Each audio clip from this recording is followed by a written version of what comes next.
नमस्कार, मैं धनंजय कुमार, द नागरिक में आपका स्वागत है। नरेंद्र मोदी तीसरी बार प्रधानमंत्री नहीं बनेंगे, ऐसा राहुल गांधी कह रहे हैं। हालांकि राहुल गांधी जो कहते हैं, वो अक्सर सच साबित होता है। याद कीजिए नोटबंदी के समय उन्होंने क्या कहा था। याद कीजिए जब जीएसटी लागू हुआ था तब क्या कहा था। याद कीजिए कोरोना के समय क्या कहा था।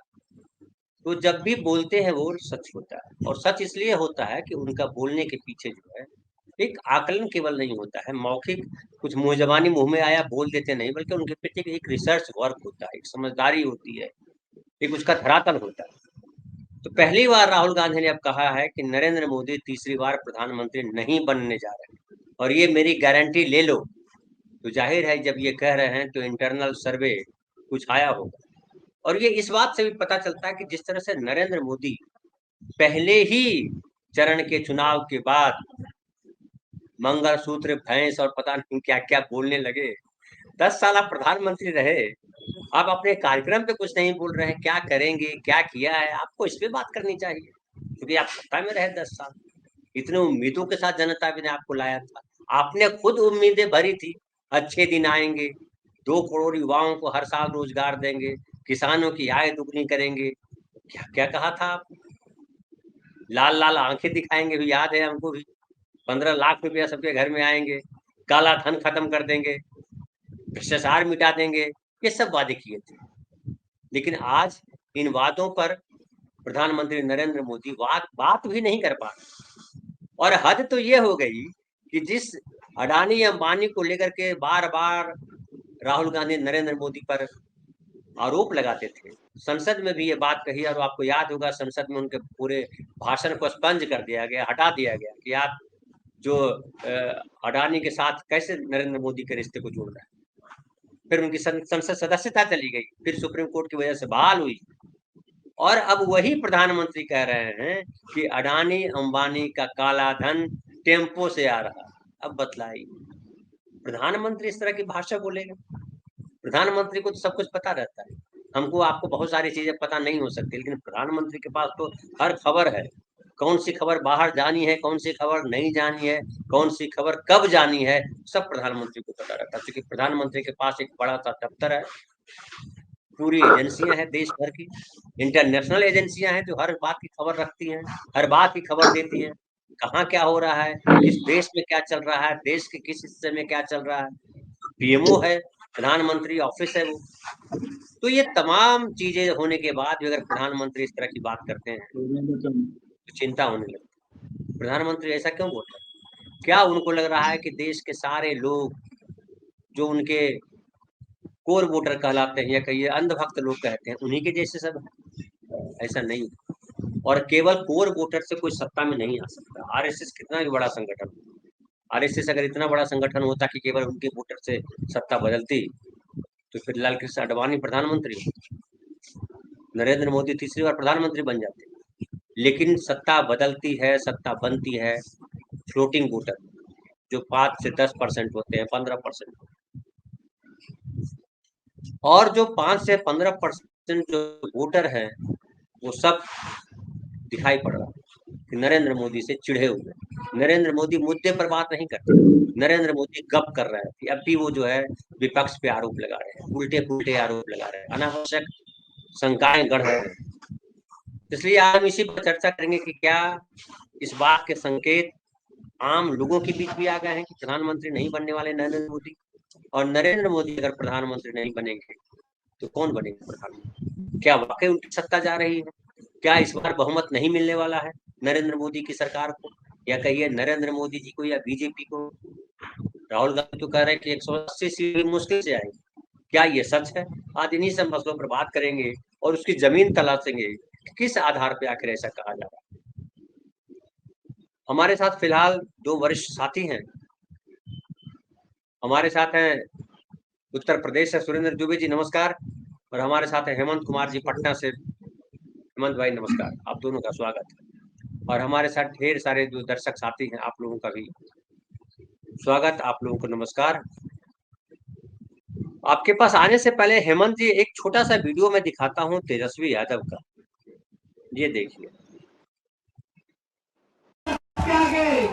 महंगाई के दस के आगे और हमने ठाना है जब तक नौजवानों को नौकरी रोजगार नहीं दिला देते तेजस्वी शांत नहीं बैठेगा, आपकी लड़ाई लड़ेगा।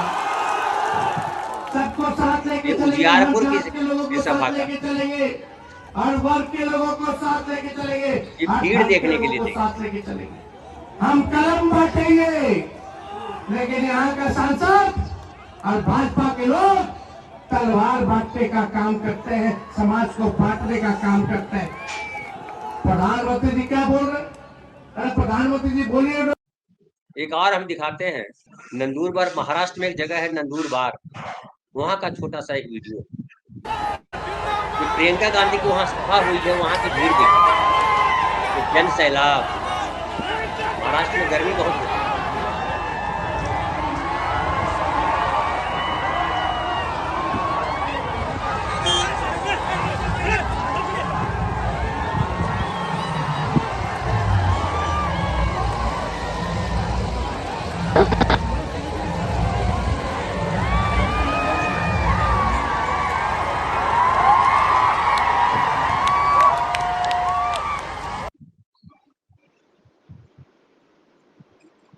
हेमंत भाई, आपने उजियारपुर में जो तेजस्वी की सभा, हालांकि आप लगातार सभाओं को देख रहे हैं, मैंने अपने दर्शकों के लिए रखा है कि एक देखिए, एक प्रसंग के लिए, एक संदर्भ के लिए आप क्या देख रहे हैं, बिहार में क्या देख रहे हैं, किस तरह से बिहार का जनमानस किस तरह की तैयारी में है?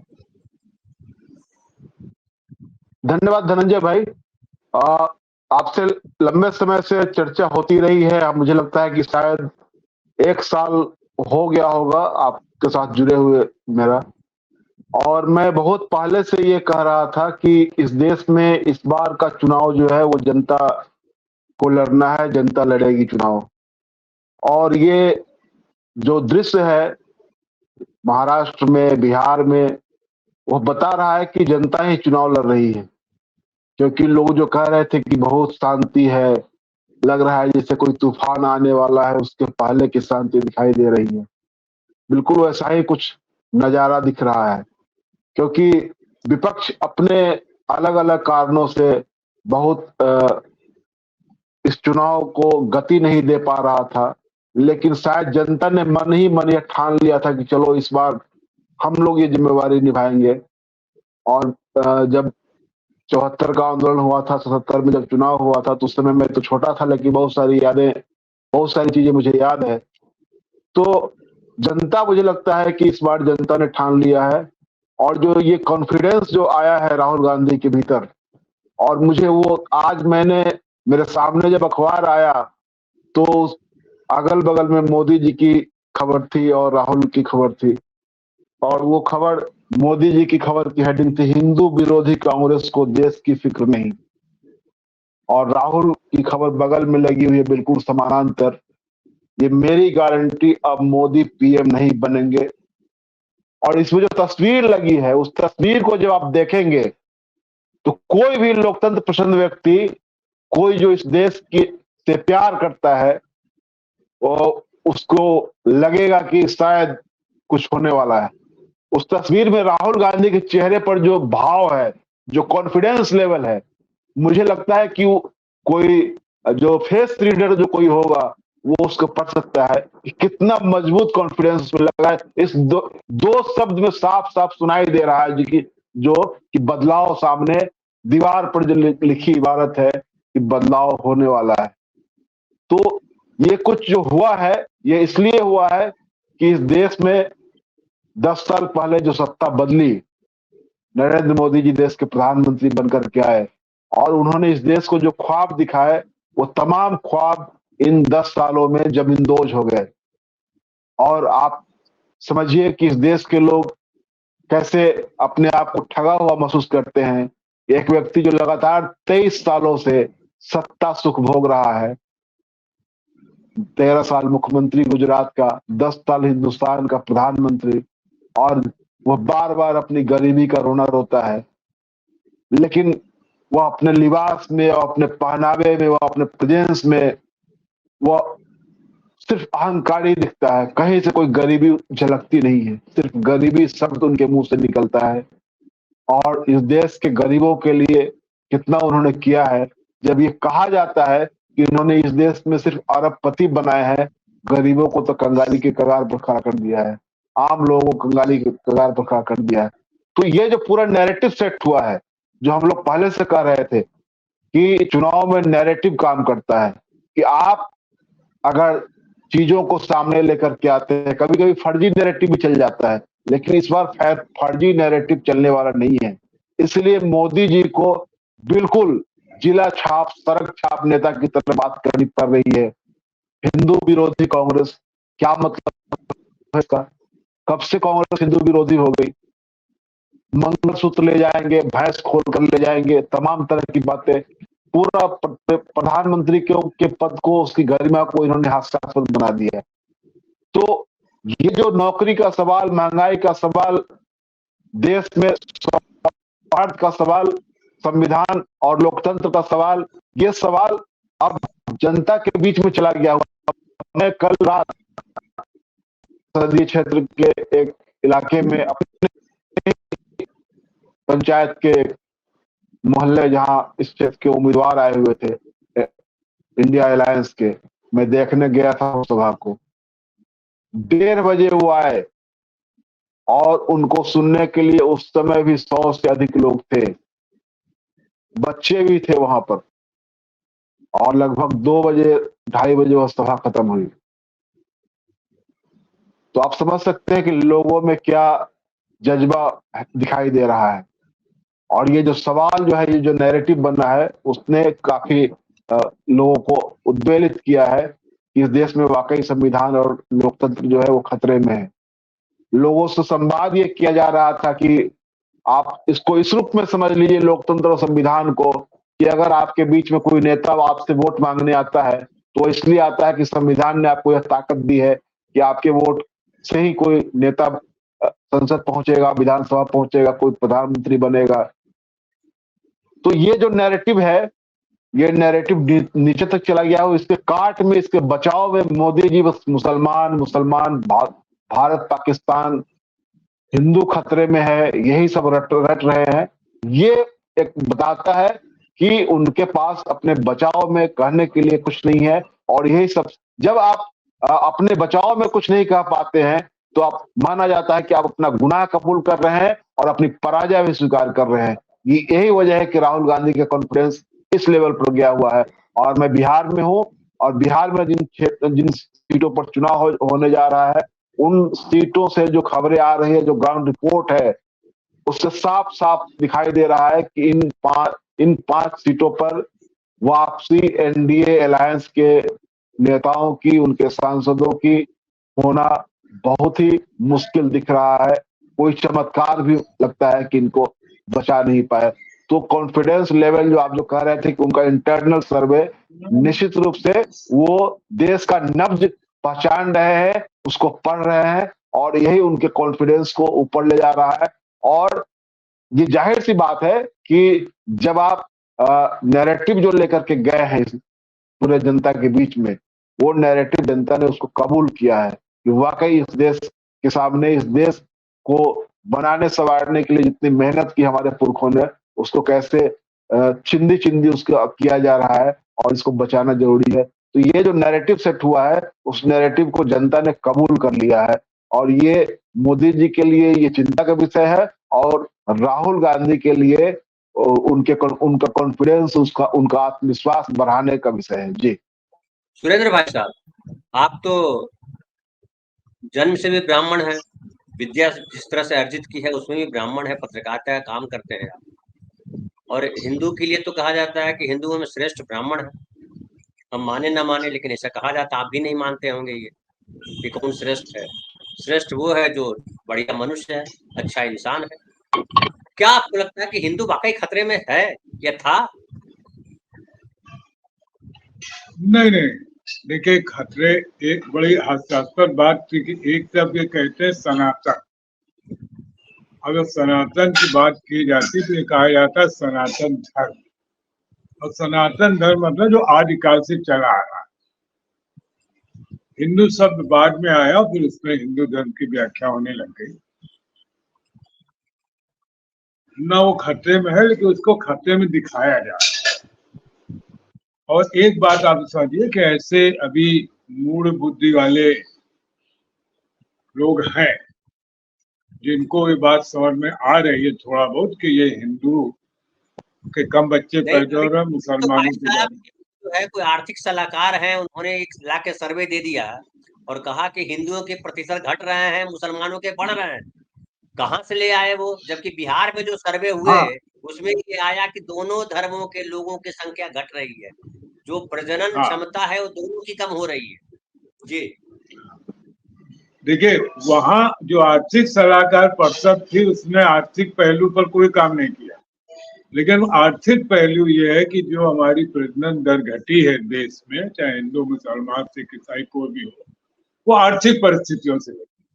आज आदमी इतनी आर्थिक संकटों से गुजर रहा कि एक बच्चे को पढ़ाना लिखाना, उसका जीवन यापन एक कठिन समस्या है। और साथ साथ लोगों की एजुकेशन बढ़ रही, समझ बढ़ रही है, और वो जमाना गया।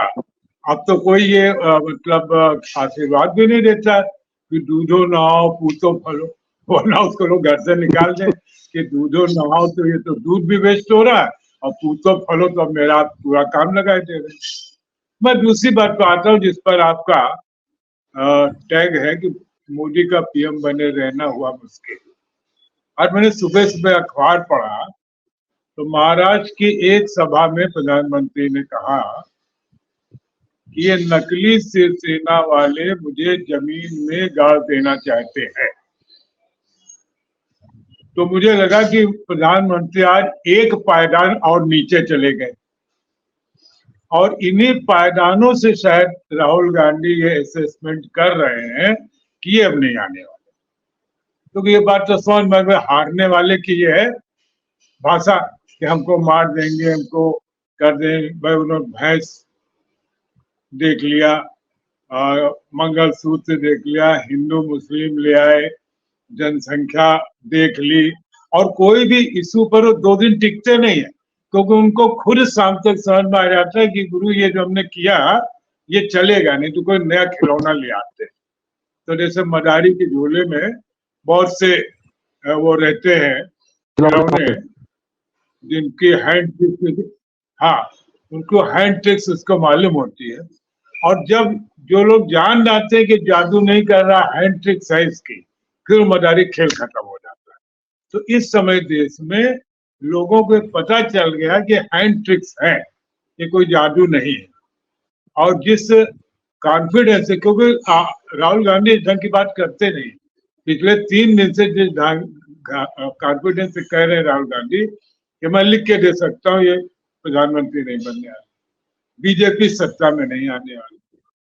और ऊपर से एक और सज्जन का अवतरण हो गया जो कल ही तिहाड़ जेल से अंतिम जमानत पर आ गए, उन्होंने आते ही बम्बार्डमेंट कर दिया, जिससे ये हवा जो है तेजी से आज लपटों के रूप में प्रज्वलित हो गई है। कह दिया उन्होंने कि नहीं नहीं मैं बता रहा हूँ मोदी नहीं आने वाले। यहाँ तक कह दिया, देखिए मोदी से लड़ने के लिए जिस स्तर पर चाहिए आदमी, वो क्वालिटी अरविंद केजरीवाल में है। उस स्तर पर जाकर के न तो राहुल गांधी लड़ पाएंगे और न प्रियंका गांधी। आज ऐसा लगा कि जैसे बम्बार्डमेंट कर दिया अरविंद केजरीवाल ने, आते ही धर्म का मुद्दा सीधे मंदिर पहुंच गया, करे तुम रामचंद्र जी भरोसे और हनुमान जी भरोसे। और फैक्ट क्या है, ये कि हनुमान जी के भक्त इस देश में रामचंद्र जी से ज्यादा है, और उनके मंदिर भी हर चौराहे पर मिल जाएंगे, हनुमान के और शिव जी के। राम के मंदिर रेयर होते हैं। खैर वहां से उन्होंने अपना कहानी शुरू की और कहा कि ये नरेंद्र मोदी नहीं जीत रहा है। कहा कि चोर उचक्कों को नरेंद्र मोदी ने अपनी पार्टी में शामिल कर लिया। इस भाषा का प्रयोग अभी तक नहीं हो रहा था। अब देखते हो कैसे बीजेपी वाले जवाब देते हैं। उन्होंने ये कहा कि ये नरेंद्र मोदी जो है ये 75 साल की उम्र की बार है बीजेपी में, और ये कहा गया था। तो अब ये तो अमित शाह को बना देंगे सितंबर के बाद, तो जाहिर है पब्लिक में कंफ्यूजन तो हो जाए कि हाँ यार ये तो 75 साल बाद नरेंद्र मोदी नहीं रहेंगे। जो कंफ्यूजन की राजनीति नरेंद्र मोदी या बीजेपी कर रही थी, उसी स्तर पर उतर करके अरविंद केजरीवाल ने ऐसा रायता फैला दिया है कि कई दिन तक उस रायते को समेटने में टाइम लगेगा। और परसों चौथे चरण का चुनाव है जो बहुत महत्वपूर्ण है। एक बात मैं और कह दूं, और एक फंसा दिया, कह रहे हैं ये जीत जाएंगे तो योगी जी को हटा देंगे। अब योगी जी या तो सफाई दे या मोदी जी सफाई दे कि हमने, तो मोदी योगी जी बहुत प्रसन्न होंगे यार ये तो अपने ही आदमी निकला, तो खुली दुखी है। और ये बात हम आप जानते हैं कि वो उनको मोदी पसंद नहीं कर रहे हैं और सरकार भी हटा देंगे, लेकिन अब ये जवाब दें, चाहे मोदी जी जवाब दें और चाहे योगी जी जवाब दें। और मैं देख रहा टीवी पर कि शायद कोई प्रेस कॉन्फ्रेंस की बात थी बीजेपी की, प्रेस कॉन्फ्रेंस शायद हुई नहीं। और तानाशाही तो बीजेपी एक नहीं कह रही कि हम तानाशाही की कोई बात नहीं, पूर्ण लोकतंत्र, वो कह रहे तानाशाही की बात ना करे केजरीवाल, वो कांग्रेस से पूछे तानाशाही क्या होती है। मतलब इससे ये लगता है कि ऐसी जगह फंसा दिया है केजरीवाल ने कि जहां सही सही जवाब देना। कांग्रेस की आइडियोलॉजी कभी भी अब आपने राहुल गांधी का ये चला दिया है बैकड्रॉप में, ठीक है। राजशेखर रेड्डी गारी सिद्धांतम नहीं, अभी आप बात कर लीजिए, फिर उनको हम लगाएंगे। बीजेपी की व्यतिरेकंगा हाँ, फिर उनको हम लेके आएंगे। तो मैं ये कह रहा था कि कई ऐसी बातें फंसा दी है केजरीवाल ने आकर के। एक कि अमित शाह को ये बनाना चाहते हैं तो सारा खेल ही बिगड़ जाएगा। दूसरा ये इनको क्या कहते हैं, योगी को हटा देंगे तो वैसे ठाकुर बहुत नाराज है, तो ठाकुर फैक्टर हो सकता है एकदम से और ट्रिगर कर जाओ 14 की, इनको जो मतदान होना उसमें उसका बड़ा भारी असर हो जाए। यहाँ तक कह दिया उन्होंने कि ये कैलकुलेटेड, हालांकि राहुल गांधी 180 सीट से ऊपर नहीं पड़े, उन्होंने 220 या 230 मतलब 42 सीट भी कम चाहिए। और ये लगातार कह रहे हैं कि किसी कीमत पर इनकी सरकार नहीं बनेगी। हिंदुस्तान की हाँ, सरकार और एक बड़ी अच्छी बात कही जो कोई नहीं कह रहा, वो उन्होंने कहा कि हमारी सरकार बनेगी और हमारी सरकार बनेगी तो हम ईडी सीबीआई के जो गैर कानूनी मुकदमे सब बंद कर देंगे। ये एक मैसेज एक बहुत बड़े वर्ग को है जो ईडी और सीबीआई के मुकदमों से परेशान। तो आंध्र प्रदेश की जनता को तो सबको एक साथ लपेट शाम को केजरीवाल की का रोड शो दिल्ली में, तब तक शायद बीजेपी के और फिर आ जाए। तो मुझे लगता है एक नए ढंग से एक नई कहानी चुनावी मैदान में शुरू हो गई है और जनता अब जो इधर उधर भाग भी रही थी वो ये सोचने पर मजबूर है कि हाँ यार ये लोग ठीक कह रहे हैं, अगर हम लोग संभले नहीं तो संविधान भी बदल देंगे और तानाशाही ला देंगे। जी, कडप्पा स्टील प्लांट हमारे साथ जुड़ गए प्रकाश भाई, नमस्कार, आपका स्वागत। प्रकाश भाई देश में नदी अखबार है, बड़ा चर्चित अखबार है, महाराष्ट्र का एडिटर है, उसके कार्यकर्ता धरता है और उनके अखबार जो है 3 जगह से निकलता है, बड़ा चर्चित अखबार है, लाखों में सर्कुलेशन है। आपको नमस्कार और आपका स्वागत प्रकाश भाई। अच्छा, हमारे साथ जुड़ गए हैं सुनील शुक्ल जी। सुनील जी नमस्कार, आपका स्वागत। प्रकाश भाई, अभी नंदुरबार में एक सभा हुई है और वो सभा हुई प्रियंका गांधी की, मतलब भीड़ आप देखिए, भीड़ देख करके चक्कर आ जाता है। भारी गर्मी में नंदुरबार जहाँ गर्म इलाका है, नंदुरबार में मेरे छोटे भाई की शादी है, वही ससुराल है उसका, और वो बताता है किस तरह का इलाका है, आदिवासी इलाका है, खुला इलाका है, फिर वहाँ इस तरह की भीड़ अपने आप में बहुत कहती है। लंबा भाषण 31-35 मिनट का भाषण दिया प्रियंका ने, और प्रियंका इधर लगातार बहुत बढ़िया बोल रही है, हम सब लोग सुनते रहे हैं। तो मैं आपसे जानना चाहता हूँ प्रकाश भाई कि ये जो चौथे दौर का चुनाव होना है, इस चौथे दौर में नंदुरबार, जलगांव, रावेर, जालना, औरंगाबाद, मावल, पुणे, सिरूर, अहमदनगर, शिरडी और बीड, इतनी जगहों पे लोकसभा सीटों पर चुनाव होना है। कुल जो है 11 सीटें हैं महाराष्ट्र की, जहां चौथे चरण में चुनाव होना है। इसके पहले भी 11 सीटों पर चुनाव हो चुका है तीसरे चरण में। क्या आपको लग रहा है महाराष्ट्र में भी इस तरह की स्थिति है, जहां जाकर के महाराष्ट्र में बोल आते हैं प्रधानमंत्री कि नकली शिवसेना इनको जमीन में गाड़ देना चाहती है। तो हर किसी से जब ये खुद भयभीत है, हर कोई इनको गाड़ देना चाहता है, मार देना चाहता है, गाली देना चाहता है, फिर 10 साल प्रधानमंत्री बन करके उनको जेलों में बंद क्यों नहीं किया? उन पे कार्रवाई क्यों नहीं की? और ये क्या खुद को बचाने आए प्रधानमंत्री बने, या देश की जनता के लिए अच्छे दिन लेने के लिए आए थे कि अच्छे दिन ला करके देंगे हम? तो क्या आपको भी लग रहा है कि राहुल गांधी जो कह रहे हैं कि पीएम बने रहना या मोदी के लिए अब नहीं बन सकते, दूसरी बार उनके लिए पीएम बनना संभव नहीं है, क्या आपको भी ऐसा लग रहा है प्रकाश भाई? अनम्यूट कर लीजिएगा, अनम्यूट कर देखिए धनंजय भाई, ऐसा है कि अभी फिलहाल के अंदर आज ही मैंने एक आर्टिकल लिखा है, और वो आर्टिकल के अंदर मैंने ये बातें लिखी है कि हमारे आदरणीय पंतप्रधान पद की जो गरिमा है वो खत्म कर रहे हैं, क्योंकि ये पंतप्रधान के जैसे आदमी को ये कभी कतई शोभा नहीं देता कि जिस तरीके से वो अभी इतने में कुछ मुस्लिम की संख्या बढ़ रही है, हिंदुओं की संख्या घट रही है। और मुझे आश्चर्य तो ये लगता है कि हमारा जो ये है इलेक्शन कमिश्नर, वो क्या कर रहा है। इस तरीके से आप वोट नहीं ये कर सकते हो ना। मोदी जी क्या चाहते हैं कि पूरे भारत भर में हिंदू मुस्लिम के दंगे करवाना ये चाहते हैं, ऐसा इनका दिखता है। उसके बाद में ये मछली कोई खा रहा है, तुम्हारी भैंस लेके जाने वाली है, मंगलसूत्र चोरी करने वाला है। और अभी तो 2-3 दिन के अंदर तो इन्होंने रोज एक नवा जुमला, अभी क्या बोले वो अदानी अंबानी टेम्पो भर भर के काला धन राहुल गांधी को दे रहे हैं। उसके पहले दिन उन्होंने सैम पित्रोडा ने तो नॉर्मल में बोला था भाई कि ये देश के अंदर डाइवर्सिटी है, और ऐसी डाइवर्सिटी है कि उधर के लोग काले दिखते हैं जैसे अफ्रीका के है, इधर के वो नेपाल वाले उधर के साइड के दिखते हैं। वो उन्होंने सिर्फ एक मेंशन किया ना, उन्होंने ये थोड़ी बोला है कि वो डीएनए उनका है या क्या है, ऐसा कुछ नहीं है। लेकिन उसके बाद में जिस तरीके से सारा इश्यू निकल रहे हैं, और जिस तरीके से ये यानी हर रोज देखो, कभी निकालते हैं बोलते हैं कि नकली सेना है, फिर दूसरे दिन होता है कि नकली राष्ट्रवादी है, फिर कभी बोलते हैं कि ये क्या बोलते हैं, ये हिंदू मुस्लिम की बातें छेड़ देंगे।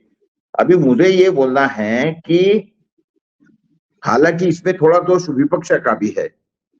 इसमें जो मुद्दे उठाना चाहिए, सबसे खतरनाक मुद्दा तो अभी फिलहाल पूरे देश में ये चल रहा है कि वैक्सीन के कारण जो मौतें हो रही है, और ये तो मोदी ने बोला था कि मुफ्त में वैक्सीन 2 करोड़ डोज हमने लगा दिए, और उसके बाद में सुप्रीम कोर्ट में ये लिख के दिया कि नहीं, हमने किसी को जोर जबरदस्ती नहीं किया है।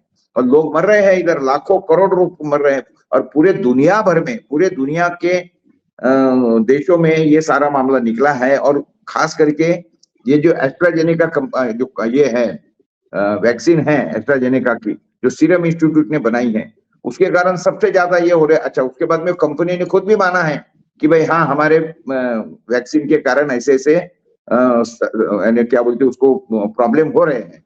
फिर ये जब है तो ये मुद्दा तो विपक्ष ने उठाना चाहिए कि भाई ये वैक्सीन यानी ये वैक्सीन देने का जबरदस्ती किया किसने? तो ये मोदी ने किया, ये कोई भाजपा ने या लोगों ने थोड़ी किया। मोदी ने इनको खुद का था कि ये खुद गए सीरम इंस्टीट्यूट में, वहां से उन्होंने वो वैक्सीन लाया, फिर उसका प्रचार ऐसा किया कि मोदी ने वैक्सीन बना दी। और उसके बाद में अभी ये बात तो बिल्कुल ओपन हो गई है कि इन्होंने कितना करोड़ रुपए इनसे चंदा लिया है इलेक्ट्रल बॉन्ड के अंदर। तो ये इतने जबरदस्त मुद्दे हैं, और मैं ऐसा समझता हूं कि क्या है कि ये असली मुद्दे पे पहुंचना नहीं चाहिए विपक्ष करके, ये रोज नया मुद्दा छोड़ रहे हैं। ये भी है विपक्ष उठाना चाहता है, उठा रहे हैं। राहुल गांधी, प्रियंका गांधी अच्छी तरह से उठा रहे हैं मुद्दे, लेकिन इनके ऊपर चर्चा नहीं होनी चाहिए करके ये नए बेसिर पैर के ये सारे के सारे ये मुद्दे उठा रहे हैं। उसी के अंदर सारा पूरा इलेक्शन जो है ये निकल जा रहा है। इसके अंदर देश के अंदर के जो मुद्दे हैं, यानी बेरोजगारी है, इन्होंने कितना झूठ बोला, इन्होंने कंपनियां कैसी कौड़ी दाम में बेच दिया, किस तरीके से सारे के सारे एयरपोर्ट इन्होंने अदानी अंबानी को पॉकेट में दे दिए, एक्चुअली पॉकेट में दे दी। तो ये सारी चीजें नहीं निकलना चाहिए, इसलिए मुझे ऐसा लगता है कि ये सारा इनका गेम चल रहा है। और इसी के बीच में एक गेम और ये चल रहा है, मुझे एक बड़ी शंका आ रही है इतने में कि देखिए, इन्होंने जो प्राइम मिनिस्टर कैंडिडेट है हमारे देश के, तो वो उसमें कौन कौन है? उसमें नितिन गडकरी है, उसके अंदर योगी है, तीसरा राजनाथ सिंह है, चौथे अमित शाह है और पांचवें मोदी है। अरे 5 है। तो ये इसमें अभी मुझे ऐसा लग रहा है कि अमित शाह ये खुद पीएम बनना चाहता है, फिर उसके अंदर जो अपने स्पर्धक है, कॉम्पिटिटर है, उसमें से एक एक को हटा जाओ। तो वो अभी हटाने की कोशिश कर रहे हैं, उन्होंने कर दिया ऑलरेडी कोशिश नितिन गडकरी को हटाने के लिए। उन्होंने नागपुर के अंदर बड़ा पैसे का गेम किया है, वहां पे काफी पैसा डाला गया है बीजेपी की तरफ से, कांग्रेस वालों को दिया गया है। उसके अंदर ये बड़ी क्या बोलते हैं उसको, बड़ी कॉन्फिडेंशियल खबर है। और ये जिस तरीके से वहां हुआ है, और वहां पे कोई बीजेपी के वर्कर बाहर आए नहीं है, वोटिंग परसेंटेज कम हुआ है, और नितिन गडकरी का पत्ता वहीं पे काटने की कोशिश हो रही है। दूसरा, अमित शाह को और डर इस बात का है कि मोदी अगर आ गए चुन के, या ज्यादा सीट आ गई पूरी की पूरी 300 400, तो वो फिर तो मोदी बनेंगे। तो इसीलिए ये खुद चाहते हैं अमित शाह कि इतनी सीट ना आए, इसीलिए उन्होंने मोदी को खुद गुमराह कर रहे हैं अमित शाह। और इस तरीके से उनको कोई बैकअप सपोर्ट नहीं मिल रहा है। नहीं तो पिछले बार आप देखिए कितनी अच्छी तरह से मोदी जी भाषण ठोक रहे थे। अभी इस टाइम पे तो उनके सारे भाषण जो है वो तो क्या बोलते उसको बेसिर पर के, और बिल्कुल यानी क्या बोलते एकदम वाहियात भाषण दिए जा रहे हैं। तो ये जानबूझ के मोदी जी को ये इस तरीके से करके वो सीटें कम लाना चाहते हैं, मोदी को हराना चाहते हैं, ताकि अमित शाह के रास्ते के आने वाले जो रोड़े हैं ये निकले। ये अभी दिखेगा, अभी जो उत्तर प्रदेश का भी चुनाव जो होना बाकी है अभी बाकी के चरणों का, उसके अंदर पे भी ये दिखेगा। और काफी जगह से ये रिपोर्ट आ रही है कि सब जगह से, सब स्टेट्स के अंदर बीजेपी की सीटें कम हो रही है। तो जितनी सीटें कम, उतना फिर बार्गेनिंग के लिए, घोड़ा बाजार करने के लिए ये इनको रास्ता मिलेगा। और घोड़ा बाजार वही कर सकता है जिसके पास में पैसा है। पैसा किसके पास में? अमित शाह के पास में सारा का सारा, ये बात बिल्कुल क्लियर है। और हमारा जो अभी 2-3 स्टेट के अंदर, जैसे महाराष्ट्र के अंदर पैसे का गेम किया गया, बाकी जगह पे भी कई स्टेटों के अंदर पैसे का गेम करके सत्ता बदल कर दिया गया। तो ये सारी शक्यताएं हमको गृहित धर के आगे चलना चाहिए, ऐसा मुझे लगता है। और एक दूसरी बात, जैसा अभी आपने मुझे बताया कि किस तरीके से प्रियंका गांधी की सभा के अंदर भीड़ उमड़ पड़ी है। देखिए भीड़ तो इतनी उमड़ पड़ रही है, ये महाविकास आघाड़ी के हर सभा के अंदर। मैं बीच में वर्धा में हिंगन घाट में गया था, वहां पे भी भीड़ उमड़ी।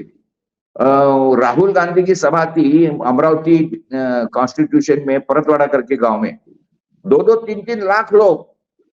सुबह 10 बजे की सभा दोपहर को 2:30 बजे चालू हुई, लेकिन एक आदमी हाला नहीं, और जबरदस्त रिस्पॉन्स लोगों का। तो ये क्या है कि ये सारी बातें इनको ध्यान में आ गई है। तो लेकिन एक बात तो नक्की है कि आने वाले दिनों के अंदर सिंगल लार्जेस्ट पार्टी करके बीजेपी रहेगी। ये तो उसको कोई नकार नहीं सकता। यानी 150-200 भी सीट आ गई तो सिंगल लार्जेस्ट पार्टी बीजेपी रहेगी।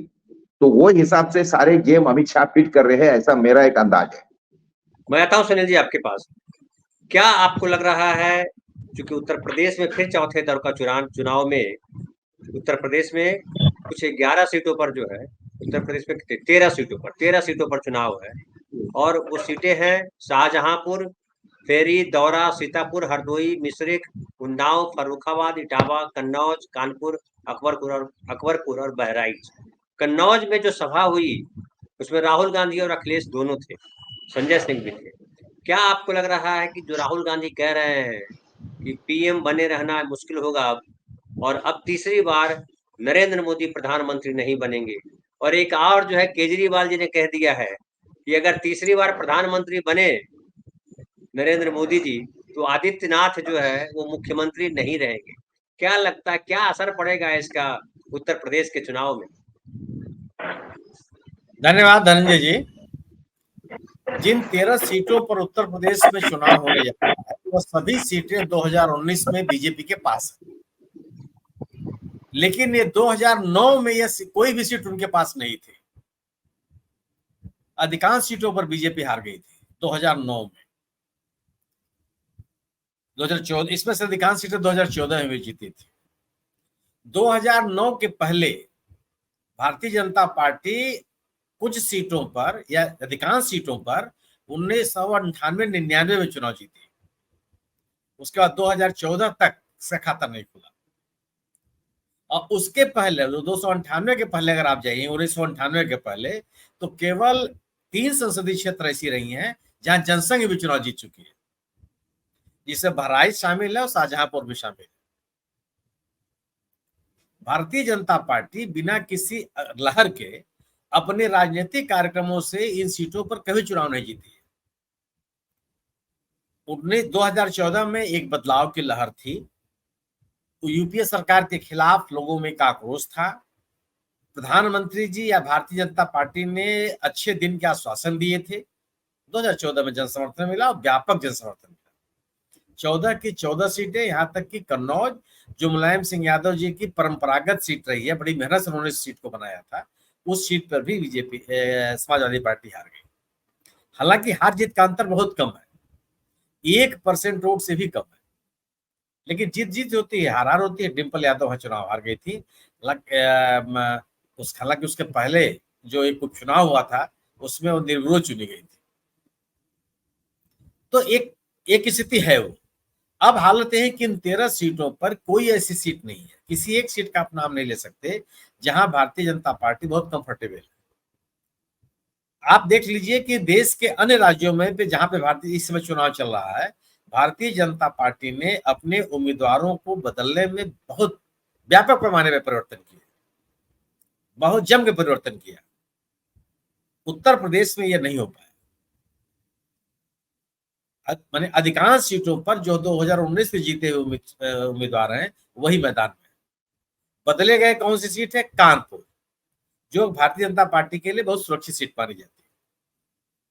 डॉक्टर मुरली मनोहर जोशी वहां थे, एक चुनाव लड़े, उसके बाद सतदेव पचौरी साहब चुनाव लड़े, उसके बाद फिर अब नया परिवर्तन हो गया और रमेश अवस्थी जी उम्मीदवार।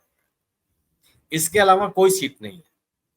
पार्टी बदलती रही है। जिसे साक्षी महाराज ने चुनाव की शुरुआत किया था फर्रुखाबाद से, वो बाद में चले गए उन्नाव। अभी समय लगातार उन्नाव चुनाव लड़ रहे हैं और 2014 में भी जीते, 2019 में भी जीते। पहले उन्होंने फर्रुखाबाद में 98-99 संभवतः उन्होंने अपनी जीत दर्ज की थी। कोई ऐसी सीट आज की तारीख में नहीं है और जिसमें भारतीय जनता पार्टी एक तरफा हो। एक वजह इसका मैं एक मानता हूं कि समाजवादी पार्टी ने अपने उम्मीदवारों के चयन में अपने आप को, जो उनका एम वाइज सामाजिक समीकरण होता था, उससे बाहर निकली है और इस समीकरण से अलग हो करके अन्य पिछड़े वर्ग के लोगों को भी अपना उम्मीदवार बनाया और अपने साथ जोड़ने की कोशिश की है। दूसरी चीज यह है कि भारतीय जनता पार्टी के खिलाफ एक एंटी इनकम्बेंसी है और दोनों सरकार जो डबल इंजन की सरकार कही जाती है, वो कोई भी अपने सरकार या अपने गवर्नेंस की बात नहीं कर रही। ये केवल और केवल ध्रुवीकरण की बात कर रही हैं और लोगों को सांप्रदायिक आधार पर एकत्रित करने की कोशिश कर रही है। और मेरा अपना मानना है कि अगर आप गवर्नेंस की बात नहीं करेंगे तो अपने मतदाताओं को भले अपने साथ जोड़े रख लें, चुनाव जिताने वाले मतदाताओं को अपने साथ आप ला नहीं सकते। कोई किसी सीट का भी आप चर्चा कर लीजिए, शाहजहांपुर से लेकर के और कानपुर तक, हर जगह भारतीय जनता पार्टी संकट में। और कल केवल कन्नौज में सभा नहीं हुई है, कन्नौज में भी हुई है और कानपुर में भी हुई है और दोनों जगह जबरदस्त भीड़ हुई है। और एक तीसरा सम्मेलन हुआ है लखनऊ में, एकदम खचाखच भरा हुआ, बड़ी संख्या में लोग उपस्थित हुए, जो सिविल सोसाइटी के लोग कहे जाते हैं। संविधान बचाओ सम्मेलन, संविधान बचाओ सम्मेलन, जिसमें विश्वविद्यालय के प्रोफेसर और सिविल सोसाइटी का ये इसमें बड़ी संख्या में मौजूद थे और लोगों ने शिरकत की और बड़ी चर्चा हुई। राहुल गांधी का जब भाषण हो रहा है, आप एक बार देखिए, पिन ड्रॉप साइलेंस। सवाल ये है कि पूरे समाज में हलचल है और एक तरह का एक तरह की नाराजगी है इस सरकार के खिलाफ कि यह सरकार जो लोगों से जुड़े हुए सवाल हैं उनकी बात करने के लिए तैयार नहीं है, कोई बात नहीं करना चाहती और जो बात कर रही है वह केवल हवाई। मोदी जी की गारंटी की बात की जा रही है। सिविल सोसाइटी में विमर्श है कि मोदी जी की गारंटी पे विश्वास किस बिना पे किया जाए, जो उनके पिछले आश्वासन है क्या पूरे हो गए? मोदी जी ने कहा था कि वो देश की बहुसंख्यक जनता बैंकिंग प्रणाली में शामिल करेंगे। और कितने जनधन खाते खुले थे? 10 करोड़ से ज्यादा। पिछले 2 वर्षों में जो आंकड़े आए हैं उसमें यह है कि 2.5 करोड़ से ज्यादा आंकड़े ऐसे हैं जो मैंने बंद हो गए, इनऑपरेटिव। आपने महिलाओं की सुरक्षा का आश्वासन दिया था, सम्मान की रक्षा की बात की। इस चुनाव में भी आप कह रहे हैं कि नारी बंधन। आपने हाथरस के बारे में क्या किया? आपने उन्नाव घटना के बारे में क्या किया? आपने ब्रजभूषण शरण सिंह के खिलाफ जो आरोप लगाए थे उनके बारे में क्या किया? आपने अंकिता भंडारी जो उत्तराखंड की घटना थी उनके बारे में आपने क्या किया? आप मणिपुर के बारे में क्या कर रहे हैं? किस तरीके से महिलाओं के सम्मान के साथ खिलवाड़ हुआ संदेश खाली में? आज क्या तथ्य उभर करके सामने आ रहे हैं? अपने राजनीतिक हितों के लिए किस तरीके से महिलाओं का दुरुपयोग किया जा सकता है, ये चीजें आपके सामने है। किसकी बात करेंगे? आप कह रहे हैं कि 5वीं अर्थव्यवस्था बना देंगे। यह देश 10 साल पहले 10वीं अर्थव्यवस्था थी। और आंकड़े बताते हैं कि लोगों में घरेलू बचत 7.5% की थी। आज 5वीं अर्थव्यवस्था बनाने के बाद अभी क्या स्थिति रह गई है? और लोगों के बीच में आर्थिक अंतर कितना हो गया ऐतिहासिक रूप से। और घरेलू बचत की स्थिति क्या हो गई? 5% नीचे पहुंच गई। क्यों मजबूर हैं लोग अपने पैसे खर्च करने के लिए? पहले भी लोग खर्च करते थे, लेकिन आज बाध्य होकर खर्च कर रहे हैं। तो आप इस सरकार का जो परफॉर्मेंस है वो लोगों के सामने है, और प्लस नई गारंटियां भी लोगों के सामने है। तो सिविल सोसाइटी क्यों आप पे विश्वास कर लेगी इन गारंटियों पर? सामाजिक समीकरण भी आपके पक्ष में नहीं है। जो बहुत बड़ा समुदाय होता था राजपूतों का, वो भारतीय जनता पार्टी के खिलाफ है। अन्य वर्गों में भी एक हलचल है। भारतीय जनता पार्टी का हिंदुत्व का एजेंडा चल नहीं रहा है। हिंदुत्व के एजेंडे के अलावा कोई इसकी राजनीतिक ताकत नहीं है। और जो गैर भाजपा मतदाता है उन्हें बिखराव नहीं है। यह इतनी बड़ी चुनौती है कि भारतीय जनता पार्टी के सामने कि यह जो 2019 का 13 के 13 सीटों जीतने की स्थिति है, मुझे नहीं लगता कि यह संभव हो पाएगा। और ज्यादा नुकसान होगा बीजेपी का। और अगर भारतीय जनता पार्टी के सामने की जो स्थिति दिख रही है कि उत्तर प्रदेश में नुकसान का, अगर यह क्रम जारी रहा तो जो आपकी हेडिंग है बहुत मुश्किल है। मुश्किल नहीं, बहुत मुश्किल है। और केवल नहीं, भारतीय जनता पार्टी में सत्ता में आना मुश्किल है। मोदी जी केंद्र में है। मोदी जी, उनके जो भारतीय जनता पार्टी के साथ लोग खड़े हैं वो मोदी जी के चेहरे के नाम पर है। जो विरोध में है वो भी मोदी जी के चेहरे पर ही है कि किस तरह की सरकार चली है 10 सालों तक, और किस तरह से सरकार चलाई जा रही है, किस तरह से लोकतांत्रिक संस्थाओं को कमजोर किया गया है, लोगों की निजी स्वतंत्रता पर हमले किए गए, लोकतांत्रिक प्रक्रियाओं को चलने नहीं दिया गया, राजनीतिक दलों को अपनी राजनीतिक गतिविधियां संचालित करने के लिए अवसर नहीं दिए गए, बेरोजगारी और महंगाई तो कैसा मुद्दा है जब सरकार बात नहीं करना चाहती। कैसे आप में माहौल बन जाए? इसीलिए आप देखिए भारतीय जनता पार्टी के नेता, खासतौर से प्रधानमंत्री जी, रोज नई बात कहते हैं। किसी भी मुद्दे को लेकर के एक जिसको कहते हैं निरंतरता, वो नहीं रह गई है, क्योंकि कोई मुद्दा क्लिक नहीं कर रहा। वहीं दूसरी तरफ विपक्ष अपने मुद्दों पे टिका हुआ है, जनता से जुड़े हुए सवालों पे अपने आप को वो कायम है, और जिस तरह की बातें वो कर रहा है जिससे लोगों के जीवन में जो समस्याएं हैं उनमें सुधार, उनमें बेहतरी हो, उनका समाधान। गोया कि भाजपा के द्वारा कोई बहुत ही महत्वपूर्ण नैरेटिव न बना पाना, हिंदुत्व का जो नैरेटिव है उसका न चलना, जातियों में पूरा का पूरा समाज का पट जाना और जातीय गौरव सामने आना, बेरोजगारी का प्रमुख मुद्दा होना, और गैर भाजपा मतदाताओं में जो कंसोलिडेशन है, यह तमाम जो राजनीतिक स्थितियां इससे बनती है, इससे भारतीय जनता पार्टी के लिए मजबूत चुनौती है। ठीक है, तो सुनील जी थैंक यू, और हेमंत भाई आपको भी धन्यवाद। हमारे साथ सुरेंद्र जी थे, हमारे साथ प्रकाश भाई थे, उनका भी बहुत बहुत आभार, और हमारे साथ जो आप दर्शक साथी हैं, आप सबके भी बहुत बहुत आभार। फिर मिलेंगे रात की सभा में।